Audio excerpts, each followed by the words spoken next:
স্পঞ্জগুলা অনেকদিন যাবতই আমার নজরে ছিল, কিন্তু কেন জানি বানানোই হচ্ছিল না। Oh no. তো আজকে ভাবলাম আর দেরি করব না, আমার নিজস্ব একটা পদ্মপুকুর থাকতেই হবে। তো সেই জন্য কার্ডবোর্ড থেকে একটা পিস কেটে নিয়ে বসে বললাম কালার করতে। এইখানে আমি green and blue colour mix করে একটু ডার্ক গ্রিন একটা কালার করে নিয়েছি। এখন এই পুকুরের মধ্যে যে এলিমেন্ট গুলো থাকবে তা বানিয়ে নিব সুপার ক্লে দিয়ে। তো প্রথমে আমি স্টোন বানিয়ে নিচ্ছি black and brown colour mix করে। এগুলা দিয়ে আমি চারপাশে একটা বর্ডার দিয়ে নিব। এখন আমি একটা বোট বানাই নিচ্ছি। পদ্মপুকুরে নৌকা না থাকলে কাছ থেকে ফুলগুলো দেখবো কেমন করে বলেন? তো নৌকা থাকা তো মাস্ট। এরপরে আমি কয়েকটা পিঙ্ক কালারের পদ্ম ফুল বানাই নিচ্ছি। আমার যদি একটা সত্যিকারের পদ্মপুকুর থাকতো, আমি তো সারাদিন নৌকা নিয়ে মাঝে বসে থাকতাম আর মাছ ধরতাম।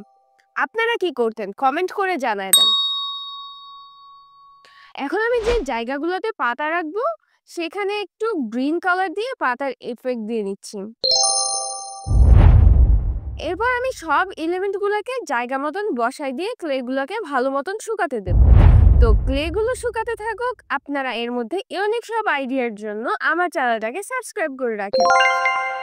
So this is the first time আমি একটা ক্লে ভার্নিশ ইউজ করতেছি, যেটা কিনা খুবই পিচ্ছি। তো এটা দিয়ে আমি একটু মোটা লেয়ার করার ট্রাই করতেছি যাতে একটা পানির ইফেক্ট আসে, এন্ড দেন সবগুলোর উপরে ভার্নিশ ইউজ করে নিতেছি। শুকানোর পরে শাইনটা কিন্তু বেশ ভালো হয়েছে। Kind of satisfy with this product. ভাবতেছি ক্লে ভার্নিশ ভার্সেস আমার প্রিভিয়াসলি ইউজ করা সিনথেটিক ভার্নিশের একটা ভিডিও বানাবো। আপনারা কি বলেন? No, no, no, no, no, no, no. এই হলো আমার পদ্মপুকুরের ফাইনাল লুক। ইচ্ছা করতেছে এই নৌকায় উঠে বসে থাকি।